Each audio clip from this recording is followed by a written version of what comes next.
Welcome to the First Mentor Podcast. Here, you will hear us talk about a variety of topics for the entire family that will hopefully spark a discussion, create a new curiosity, or simply teach you something new. The goal is to inspire you to learn life skills and soft skills not taught in school and prepare you to live an extraordinary life. Come on and spend some time with us on your commute to school or anytime you're free.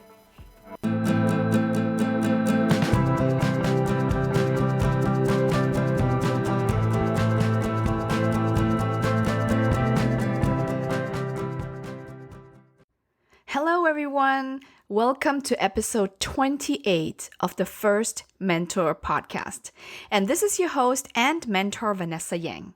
And I'm really thrilled to have you with us today as we discuss the identity of being Asian living abroad and also the increase of AAPI hate crimes with our guest, Jamie Nguyen. Now, Jamie is an award-winning news producer with over 20 years of experience across multiple news channels. And she's very passionate about raising awareness and being the voice for our community within her line of work and in her personal life. Now, before we start, please support us by subscribing to this podcast, add us to your favorite list, and share with your friends and family. And we would also welcome comments from you in the review sections on Apple Podcasts. Now let's get started right away with our discussion with Jamie. And we have a very special guest today, and I would like to welcome Jamie Nguyen to our podcast. How are you, Jamie? Great. Thank you so much for having me.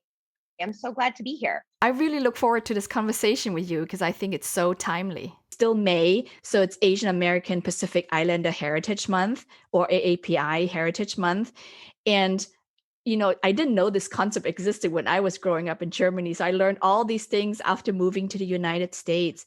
But before we go into our discussion about our heritage being Asians living in other countries, and also a little bit about the recent uptick in hate crimes, unfortunately, within our community, I would love for you to share a little bit more about your background with our listeners. I was born in California. My mother is Vietnamese, and she came to the United States and she was pregnant with me at the time. The decision was made that it was important to leave. They didn't want to live in a communist country, right? So where else are you going to go? Like, it's the American dream. You go, you have freedom, and you get a better life. So they upped and left everything to start a new life. And I do want to say that as a kid, I really didn't appreciate that part of my background. Yeah. I didn't realize how difficult it was to sort of uproot yourself. When I think about that, when I imagine if right now I just had to leave and go to some other country, not know the language, not know the culture, it's terrifying. Like, absolutely. I couldn't do it. I could not do it. And to think that so many people were willing to do that, speaks volumes about what America means and what freedom means. And we take that for granted, I think, sometimes. I agree with you. I remember my parents telling me stories. So my story was I think one something when we left Vietnam for the same reason, although I'm Chinese heritage, but similar story. And we went through craziness being refugees and apparently our boat was captured by pirates. They threw us in jail. I was under 2 years old. I was in jail for several months. We tried again. And by the time I arrived in Germany, I was a bit shy of 3 years old. So I don't remember anything that happened, but my parents always told me stories, but I didn't really appreciate it either until I think, you said your mom was pregnant with you and she left. My mom was pregnant with my younger brother during that entire journey. So he was actually born on an island, and he was just 1 month old before we arrived in Germany. So I cannot imagine giving birth under those circumstances, having 2 kids myself now. Right. We are the fruit of their labor, right? That decision that they made to leave, Vietnam or China or whatever country that people have immigrated from, that decision set us off on this totally different trajectory. Yes. And if that moment didn't happen, our lives would be so different. So that's sort of like when you look at the timeline, when you look back at history, that is a game changer in the trajectory of our family and our family legacy is that moment when that decision was made to leave. Yes, absolutely. And I cannot imagine what they had to go through. But for us, right, what we remember was growing up in a foreign country, people looking different and eating different food and speaking different languages. What were some of your early childhood memories and realizing for the first time that you're somehow different because of maybe how you look or your cultural background? How do you remember that part? I do. I think that when I was growing up, I didn't have a way to articulate it. I didn't have the words. And I couldn't say to my mom, like, Mom, I really want to fit in. But Mm. somehow I knew I was different. I remember wanting to dye my hair blonde, like wanting to have blue eyes. And I Mhm. remember telling my Mom, when I grow up, I'm going to dye my hair blonde. And I didn't realize how crazy that would look. But in Yeah. my mind, somehow it infiltrated that like being blonde was better, you know? Yes. And I remember sitting in front of the mirror with Scotch tape and trying to change the shape of my eyes. Wow. And I don't even know if my family knows that story, but I have this vision of myself standing in front of the mirror, being like, if my eyes were a little bigger, it would be Yeah. so much better. I would fit in more. But I didn't have the words to explain that. I just wanted to be like everybody else. Yes. Is it because some kids said something to you, or is it just your own observations? I think it was my own observation because at the time when you watch television, everybody on TV was white. I didn't see myself in the people on television or in movies. So then, of course, subliminally, you're feeling like I'm different. Why don't I see myself on television? And I think I have to jump forward a little bit. I didn't realize how emotional I was going to be when I saw Crazy Rich Asians, just Yes. because you saw someone on the big screen that Yes. was very similar to you. And Mhm. I had a moment where I got choked up.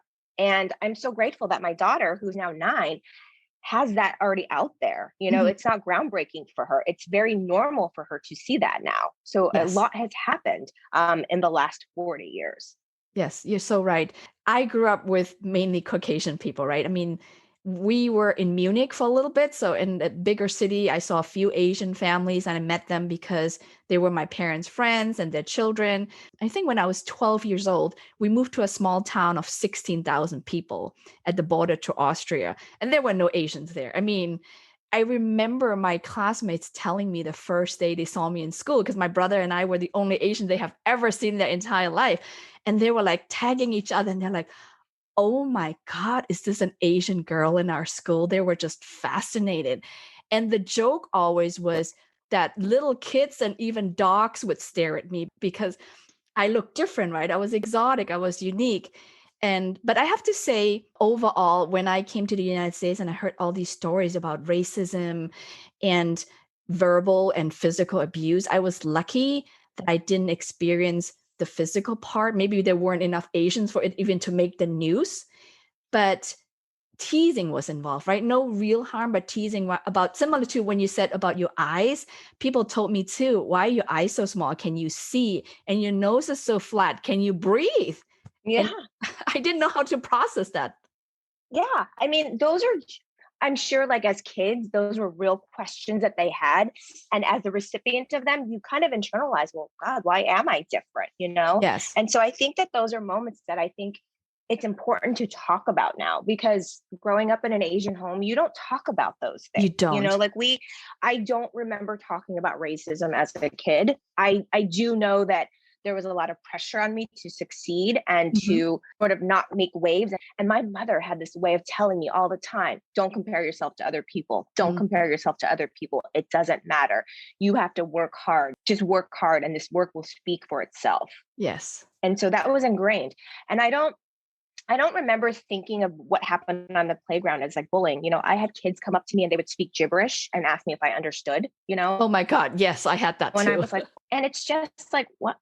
You know, I have an American name, right? And Mhm. it was a decision that my mother made, a conscious decision. She didn't want kids to make fun of me. So she only knew at the time the big show was Jamie Summers from the Bionic Woman. So she only Ah, knew that name for a girl. So uh-huh. that's how I became Jamie, right? Ah, And it's okay. on my birth certificate.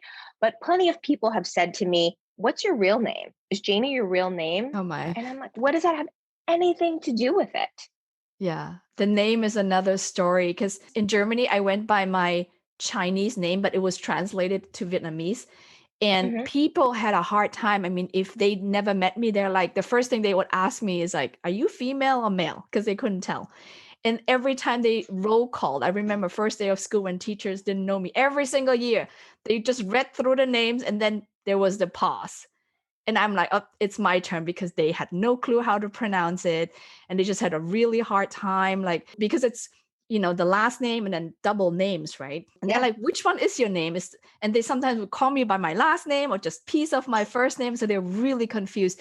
So when I came to the United States and I had the chance, when I got married, I actually wanted to do it in Germany, but they won't allow me at that time to change it to a more westernized name. And that's how I picked Vanessa, because it worked for both countries. Because I was sick and tired of people not knowing how to pronounce my name. It's interesting because when you think about a last name, for us, we stood out. People didn't know our names. And I never corrected people. Honestly, I was like, say whatever, like, you're never going to get it right. Yeah. I don't care. But my 9-year-old, her last name is Galan. And it's spelled Galan, and she takes pride in making sure people pronounce it correctly. She will say, it's not Gallon, it's Galan. Or she will just really stand up for herself. And it makes me happy. Like, you should own, that's your name. You should own it. You should tell people how to say it correctly.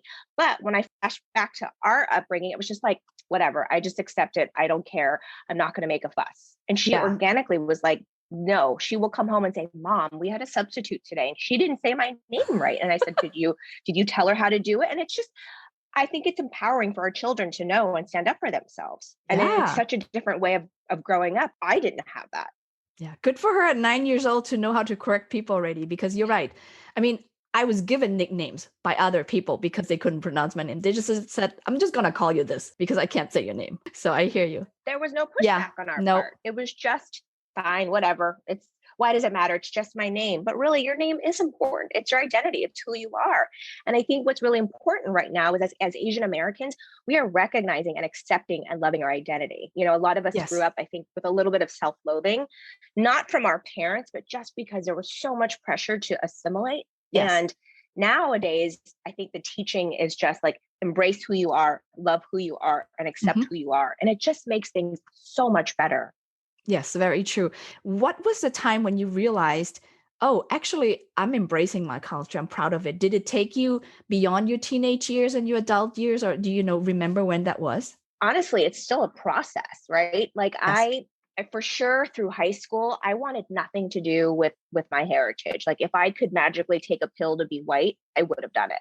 I just wanted to be tall, have blonde hair, blue eyes. And I wanted so much as a kid to eat like everybody else, like not have chopsticks, not eat rice. I remember coming home being like, God, rice again? Why can't we have like hamburgers, pizza, and hot dogs, for lunch? Why can't I have a peanut butter and jelly sandwich? And I think that like once I got into college, I started taking like women's studies classes and ethnic studies classes.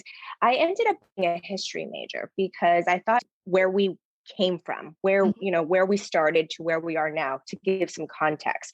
And I think that's when sort of identity politics started to play a role in my life and who I am. So I can embrace that, like, I am Vietnamese American. Like, I don't need to just be American. I can embrace both. But it's hard to walk that walk because and I work in journalism, and part of my job is to pitch stories and to tell other people's stories. But sometimes I think we end up having a chip on our shoulder, like I didn't want to be the Asian girl who only pitches like stories about Asian. Yeah. When a good story is a good story, it doesn't matter, right? It crosses cultures, it crosses color lines, it crosses gender lines. But there was this subconcept where I'm like, I can't pitch that. I can't be the Asian girl who walks in the room and just pitches Asian stories. But now I think I've come full circle to realizing I don't pitch that story. Who is going to pitch that story? Yeah. Who has a better understanding of what's happening than someone who is in the community and like living in it? And I think part of my job, we were on the forefront of covering the Asian American attacks over the past year. It started percolating March of 2020. And part of that is because I am that community. And when I'm sitting in those meetings, I need to raise awareness. I need to say, this is happening. We need to start paying attention. Yeah, no, that's a good point. I wanted to help our listeners who are teens and young adults, and maybe some of them, might not be as mature as your daughter and kind of already embracing her identity fully. But if those listening to us are still a little bit confused, do you have any advice for them? That's a tough question. I think it's really, really hard because as humans, we all want connection. We want to feel included. We want to be part of a group and fit in however we can. And sometimes being isolated makes it really hard, and feeling isolated makes it really hard. But what I'm trying to tell people is what you're feeling is normal and it's okay. There's other people who can relate to what you're feeling. That sense of like not belonging, that sense of loneliness. Those are real emotions that's important to recognize and embrace, and then figure out how can I change that dialogue? How can I start accepting and looking at myself and highlighting all the things that are good about me and about my community and about my culture? Yes, no, that's a great one. I think what I would love to share with our audience too, since we're discussing this, I remember as a teenager, I was really confused about my identity because, like I said, I literally had nobody there in my community who looked like me besides my parents and my younger brother. So one thing I did was I contacted a youth magazine that was very popular in Germany for teenagers, and they had a page where you could look for pen pals. And what I did is I put myself out there. I wrote to them and I said, I'm looking for pen pals, but Asians only. And I got surprisingly several letters back, and that's where I made my first Asian friends from Switzerland and from northern parts of Germany. And I thought, writing letters with them, corresponding, I learned that they had very similar experiences. And then they shared with me in Switzerland, they actually had Chinese summer camps, which where I grew up, I never heard of until later. I found one in Germany as well. So I attended 2 Chinese summer camps, and that was eye-opening to me for the first time. But what I've learned over the years is really embrace your culture. And because you don't have to be one box or another, you don't have to be just American or just Asian or just German. You could be both. And what I try to tell myself is, who's there to tell me who I am? So I'm just picking the best part of my cultures. And what I don't like about the cultures that I've been exposed to, I just don't incorporate them into my life. That's you bring up a very good point. No one else should identify and say who you are. As individuals, we get to decide that. That's we right. get to decide. My daughter is Vietnamese and Cuban and American. And That's right. right now she's in this juncture where she's very much embracing her Asian side. She's defining it. I'm not pressuring her. Her dad isn't pressuring her. That's just where she is right now. Maybe 2 years from now, she's going to be like, Cuban's cool, mom. I'm going to eat Cuban flan all day long. Whatever, I Yeah. think that part of our identity, it's fluid. It changes. Yes. So there are times in our lives where we might connect with one community more than the other. And that's okay. As humans, we're evolving. The other thing you just made me think about something when you talked about seeking out pen pals. But say what you will about social media can also help to connect people. There are so many groups that you can find, that you can search to kind of help you feel that sense of connection and belonging. If you search, there are a ton of Asian American groups. There are tons of groups about being mixed and what it's like, because, there's this whole conversation that's taking place also about, if you are Asian, and you were adopted by a white family, does that make you Asian? And what does that mean? That's really, really confusing, right? For an individual potentially. Yeah, absolutely. And you're so funny that you mentioned that, because I have a friend that I just spoke to on a podcast. She is from South Korea and she was adopted into a Caucasian family. And we spoke about her history because as a result, she actually founded an organization called Mixed Roots Foundation, helping those adopted into families. So it's very relevant right now. It is very relevant. I think that a lot of people are having that internal conversation of who am I, right? Because at the end of the day, we're not just one thing. We're a woman, a mom, a wife, a worker. Like there's so many parts of us. We're not, to your point, just one hook in the door, and we bring our whole selves to a situation, to a room, to a conversation. Yeah. I wanted to talk about your daughter a little bit because I find it very fascinating how she knows at such a young age, and how proud she is of her culture. I was reading one of your articles. What stood out to me is she loves Asian noodle soup and all the food. And I've seen this in my own daughter as well. I wasn't teaching her to prefer that, but she's just very Asian when it comes to food and other things. So I wanted to ask you, when raising her, right, leveraging your own experience and what you've learned as an adult, what has influenced you to raise her maybe differently or intentionally in one way or another? My husband and I just feel like to be her best self, she needs to be exposed to things, right? And I even tell her, if you don't like something, that's okay. But it's important for you to try it. I feel like as a product of an immigrant family, we didn't have a lot of money, right? There were classes and camps and all those kind of things that, of course, I wanted to go to, but we couldn't afford it. And I've even told my daughter that you are very lucky. For summer, you can go to camp. For summer, we're going to be able to get on a plane and go visit grandma in California. As a kid, my summers were spent home watching TV all day, you know, but you have this opportunity to go make friends and do all these things. So experience them. And if you come home and you don't like it, that's okay, but you need to follow through. So, you know, for example, if there was a session on like coding and she went to and she wanted to quit the first day, I'm not going to let her quit the first day. I'm going to say, you need to finish out this session to figure it out, because it's really easy for kids to experience something new and immediately not like it. Yes. So we kind of have this rule when it comes to food. You need to try it multiple times, like maybe even 5 times, because whatever it is, the first time, it might be shocking to you, the flavor, the texture. You need to let your tongue get a little comfortable and used to it and try it again multiple times. You know, she was much more willing to try new things when she was younger, and the older she's gotten, she's kind of like, I only eat this. So we've kind of come up with a point system for her to try new things. Like every time she tries something new, she gets a point. And when she reaches a certain number, then she can do whatever it is that our goal was towards, whether it's like go to the mall and pick out something or get, you know, this Nintendo game or whatever. But I'm trying to encourage her to have an open mind. Yes. I think that's really important. So true. So important. And she's so lucky because I love both Vietnamese and Cuban food. So she has really great choices there. It can't go wrong. Good for her. You know, I live in New York City, in one of the most liberal, you know, zip codes in America.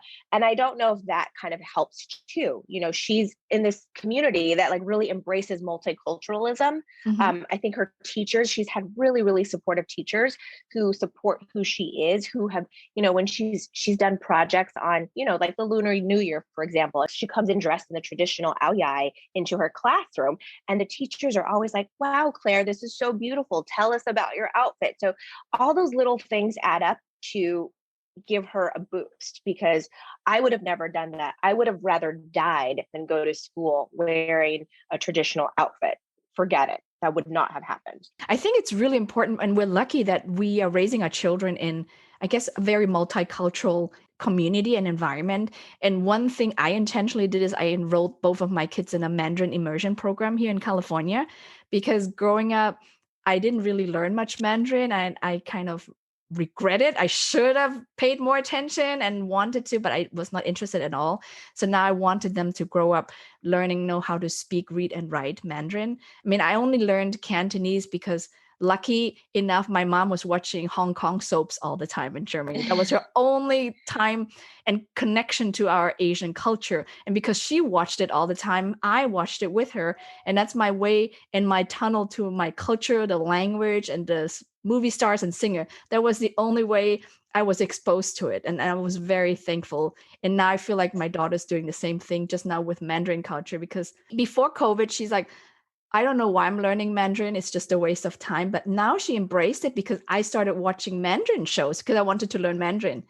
And she started watching with me just the same. And now she took off with knowing all the Chinese dramas, the stars. Now she started singing their songs. And I was like, oh my God, she's a mini me just with Mandarin. I love it. That's wonderful. We started her on Mandarin classes just because, you know, I think there's this place, you know, every generation there's like a language, right? Like, you know, a couple years ago it was everyone learned Latin, and then everyone learned Spanish, and then now it's like everyone learned Mandarin. So we put her in Mandarin classes, and she was in them for about 2 or 3 years. But what ended up happening is I don't speak it, my husband doesn't speak it, so there was really no way to sort of like practice it, and I couldn't really help her with her homework, so we kind of, you know, dropped it. But that's one thing I wish we had really kind of pushed a little bit, you know, and obviously my husband speaks Spanish, and I really wish that he would speak more Spanish to her, you know, but the reality is it's just hard sometimes, and there's only so many hours a day, and they get older, and it's hard to, you know, between like she does martial arts and she does theater, and there's only so much you can sort of add to the schedule. Yes, I agree. But I think exposure to whatever it is, whatever activities is really, really important. Yeah. I actually have a friend and I'm fascinated by her kids because she's Chinese and the husband is Puerto Rican. But the kids go to a Japanese immersion school. So now the daughters are growing up with Spanish from the grandparents' side on one end, Chinese with the grandparents' side on the other end, of course, English and then Japanese to it. And I'm like, wow, this must be confusing, but they're handling it very well. I have to say, we don't give our kids enough credits. That's amazing. That's amazing. I think if the opportunity is there, wonderful. Yes. And I wanted to change our focus a little bit because I wanted to make sure that we have some time to talk about the very unsettling trend and the increase of hate crimes against our AAPI community. And one quick thing I wanted to ask you, I know a lot of the news and everything has been focused in the United States. Are you aware by any chance if that trend has also transcended to other countries against Asians living abroad? There have been some instances of it happening, but to the degree that it's happening to the United States, I couldn't tell you because like my sort of purview is to focus on what's happening in the United States. Sure. And there's clearly like an escalation of it. And, so many people ask like, why is it happening to Asian Americans? And there's so many different reasons. I do think that when you have a president who says the Wuhan flu, Kung flu, that only adds fuel to the conversation. And I do think that to some degree, we have to take ownership of why it's happening too. And part of it is because of our upbringing. We keep talking about this, but we have been taught not to call attention to ourselves, right? Not to report these things. Yes. And I think that representation matters. And the way that Asian Americans have been portrayed, in movies in Hollywood has played a role. We have these stereotypes that exist about, being these like demure women or like nerdy men. Like it doesn't help our community. These stereotypes need to stop. Yes, I so agree with you. And I think it's been very unsettling as a family too, right? Because on one hand, I wanted my children to be aware of what's going on. So when we started having the discussion, it brought some fear into them. I remember I was telling my daughter one story because I was so upset after reading it on Facebook that one of my friend's husband was walking his dog and he just got followed by a guy with an axe. Terrifying. And that was right in the heart of. I thought living in this area is kind of keeping me safe because we're mainly Asians. But that incident really all of a sudden flipped it all around to say, no, actually, I have to be, aware. It doesn't matter where I live. I just have to be careful. So when I shared with the children, all of a sudden they didn't want to walk in the park anymore because they were like, Mommy, I don't want to be attacked by an axe. So she's like, I'd rather stay home. And that's not what I want either. I don't want them living in fear. So based on what you've learned, how do you think is the best way for us to talk as a family about this topic? I think it's important to be honest about it, to let them know that it's happening, but that we are doing everything we can to protect them and to make them feel safe. Because I work in news, I have the TV on all the time. And sometimes some of these stories come on and I can't fast enough. And my daughter, she's kind of savvy. She broke my heart because one day she just said, Mom, why do they hate us? And it just was gut wrenching to me. We never truly had a conversation about it. And it made me pause. And it's interesting because I don't think she's fearful of being attacked, but she wants to know why the hate exists because in her mind, she can't wrap her mind around such hatred, and I just took that moment to tell her them hating you. Just sometimes people are looking for somewhere to blame because they feel so helpless, somewhere, someone to blame. Whatever anger it is, it's misplaced, but they need a place to blame. And so she kind of understood that. And on her own, she made the connection she said, Mom, it's because the president said, Kung flu. And I said that could be part of it. And it helped us open up a bigger conversation about race. Up until this point, I think as parents, we don't want to talk about things that are ugly. And I didn't want to introduce racism to her, but you have to, right? So we talked a little bit, during the summer when all those Black Lives Matter protests occurred. She saw the images actually in our street. There was a huge peaceful rally that happened on our street. And we talked about it. And I remember the first thing I told her was sometimes people look at other people and they make decisions about them based on how they look. Is it because they wear glasses? Is it the color of the skin, the color of their hair? People are making a decision about them. And for her, she just couldn't understand that. She just said, Mom, isn't it about their brain? Isn't it about their heart? She's so And smart. of course, she's so spot on. And I wish more people thought that way.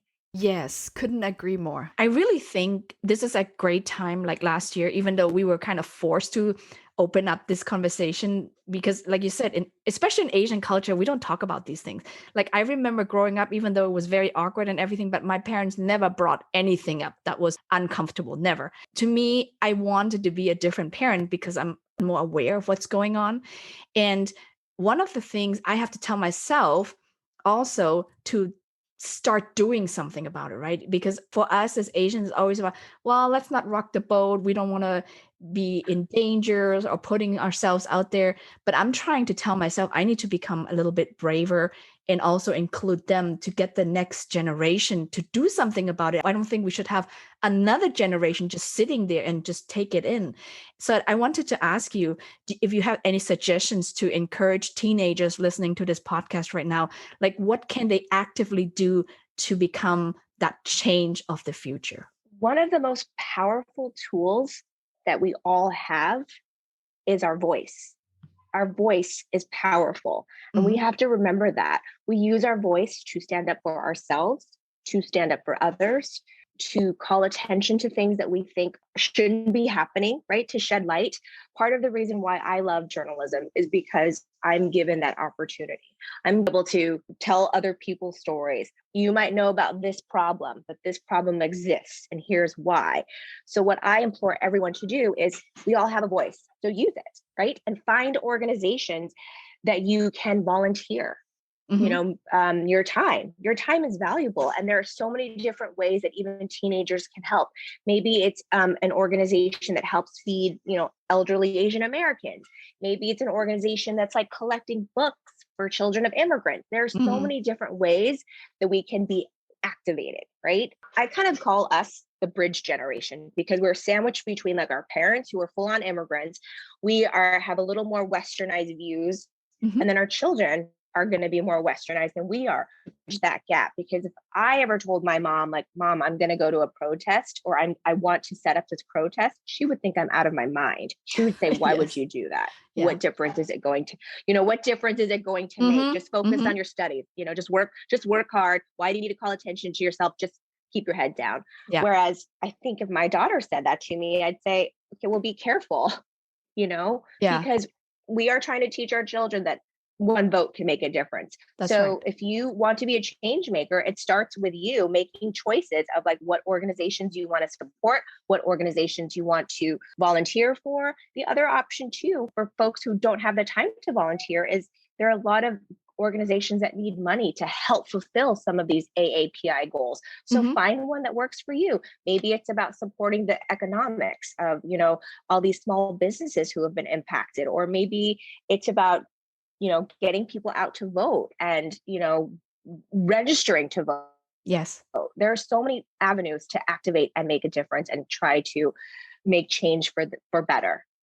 Yes. So basically just do something about it, right? Don't sit behind and just let things happen to us.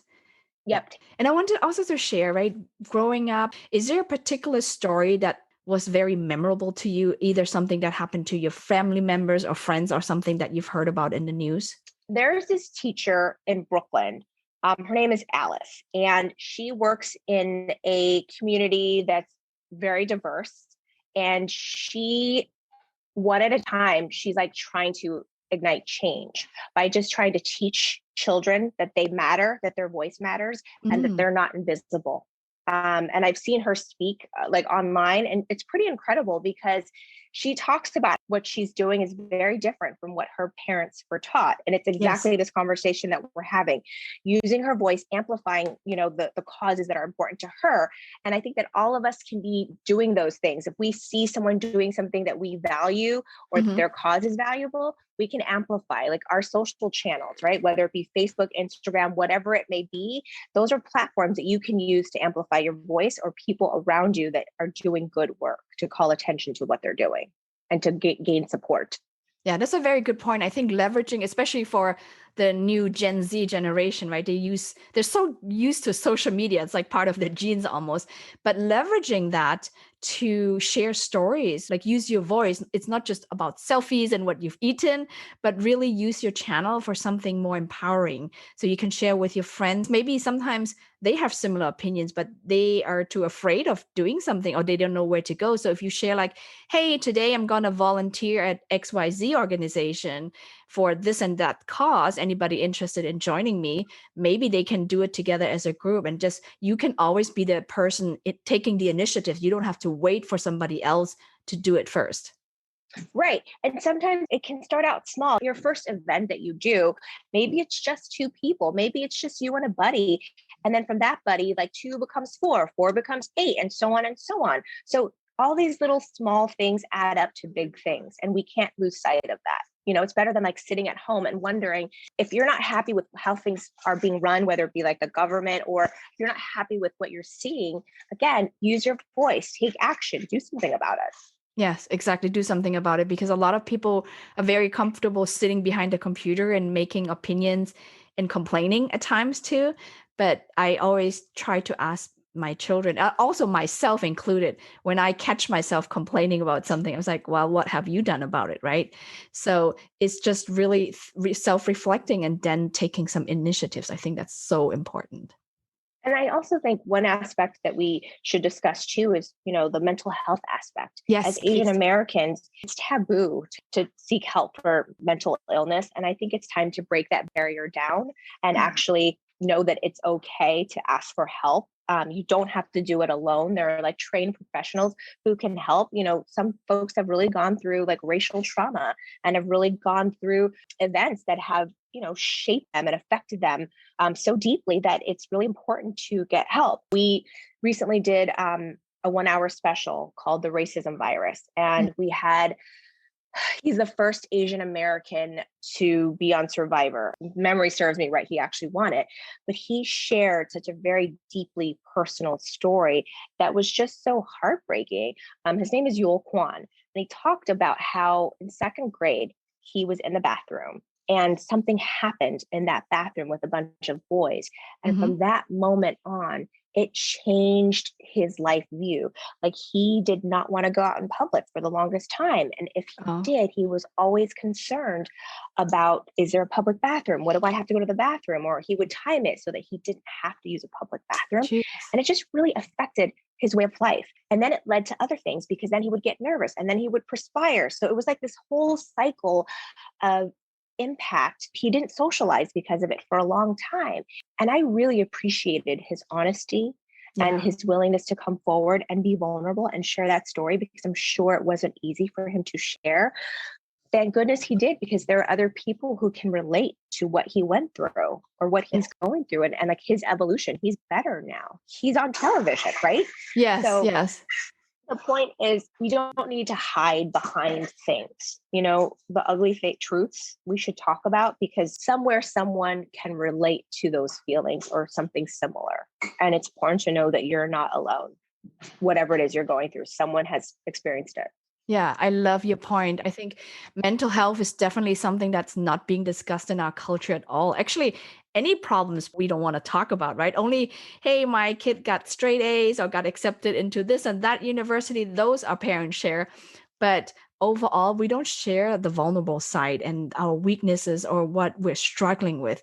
So definitely a call to our listeners: if you feel any type of anxiety, stress, and just reach out. Make sure you find somebody you can trust. I'm sure schools have counselors. Maybe that's a good start for you to reach out to somebody.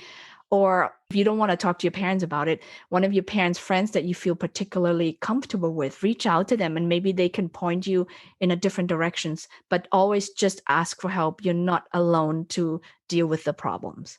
Exactly. There's got to be an auntie or an uncle that you have a connection to, that you feel like share whatever it is you're going through. Because look, the world is hard. We deal with a lot of ugly things, but you are never alone. There is someone out there who cares, and you matter, and you're not invisible, and your voice is important, and your presence is important. Yes. Thank you so much for that. I totally agree with you.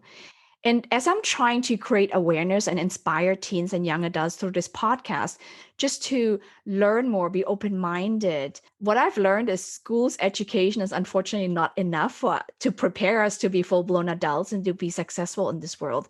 Is there any particular topic that you think, if you had the time to go back and talk to a younger Jamie, any lessons you wanted to share with her? Yes, I would say don't be afraid.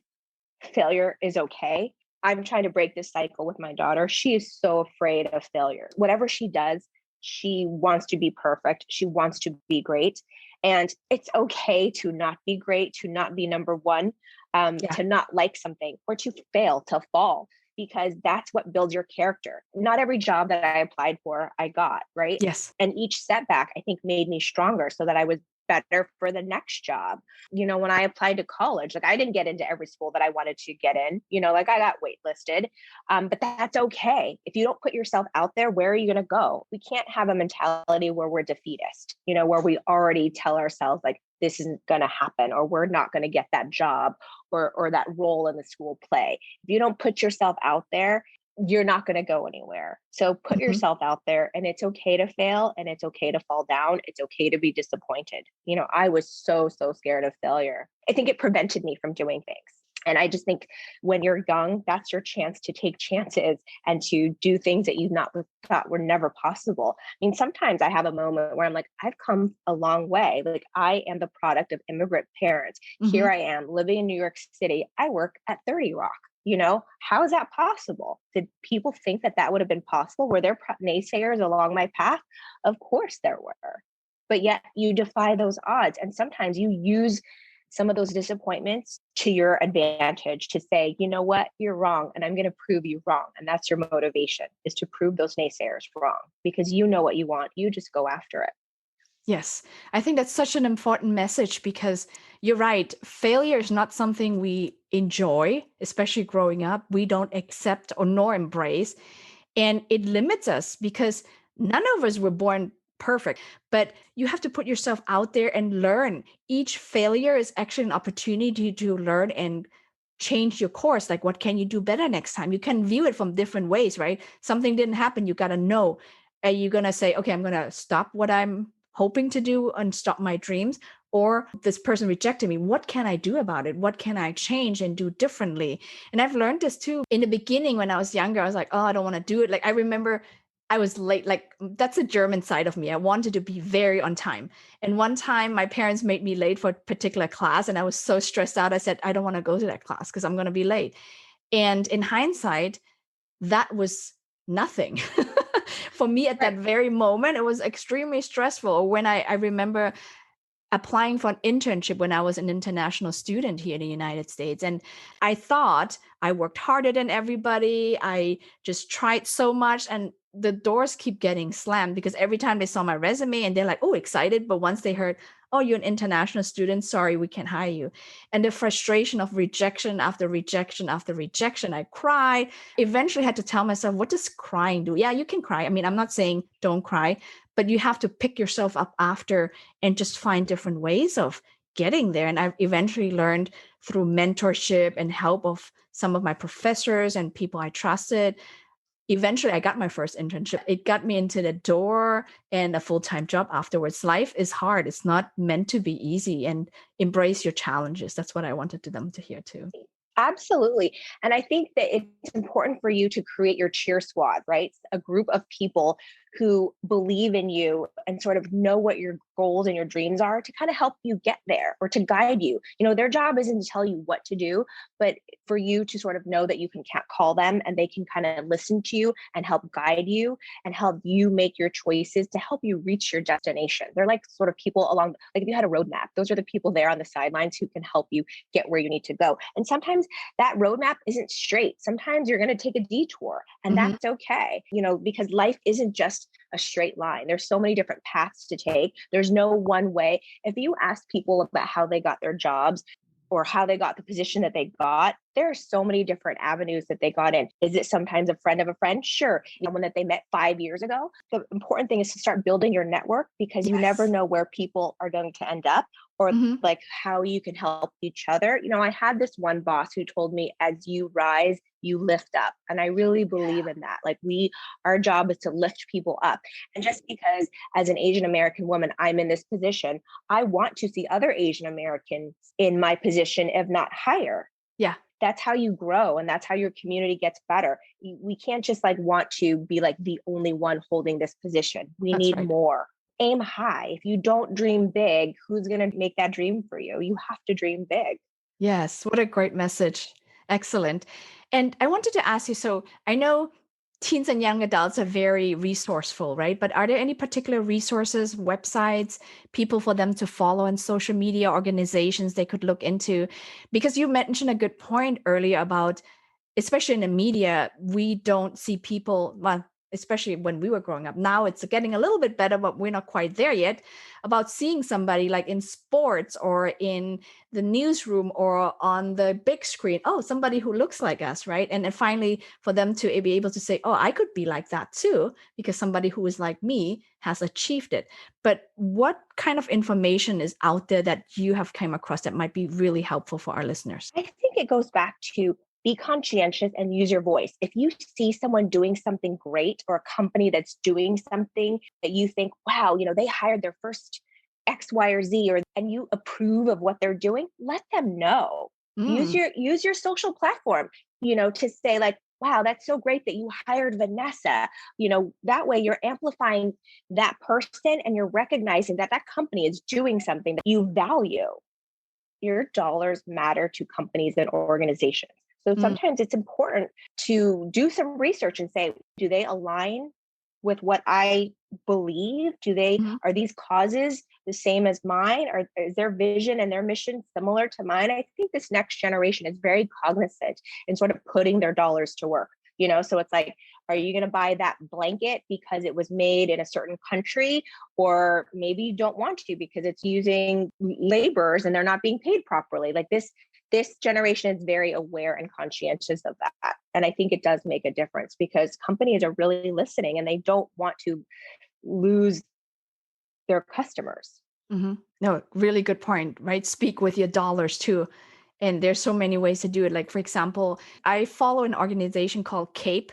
I believe this stands for Coalition of Asian Pacific in the Entertainment. I remember when Crazy Rich Asian came out, and even lately with some of the Korean movies who have made a name for themselves, there was always like, I forgot the exact terms, but it's kind of like make this a golden opening, right? So they really pushed speak with your dollars, right? Support, go see this movie on opening day. Because I used to work for Disney in the theatrical distribution on the accounting side, but still I've learned some of the terms, and box office is extremely important, especially the first week, because that gets on the news and draws attention to a movie if it passed certain numbers.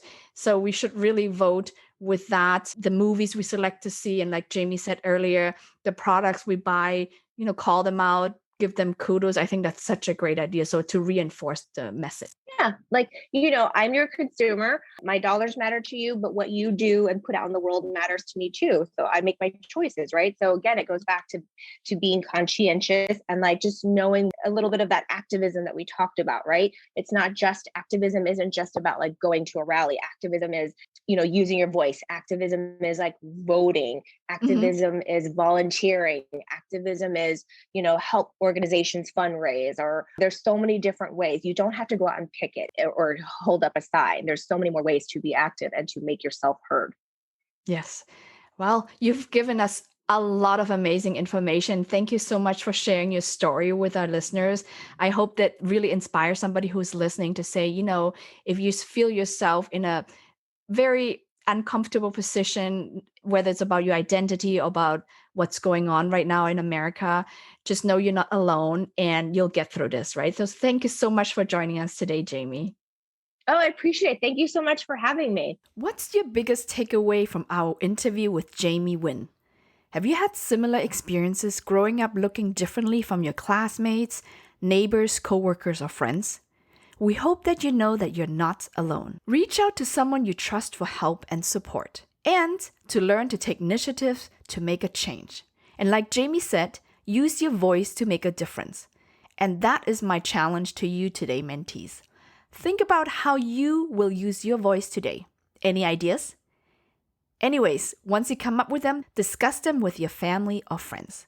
And thanks again for joining us today, and we'll speak to you in the next episode. Have an amazing day.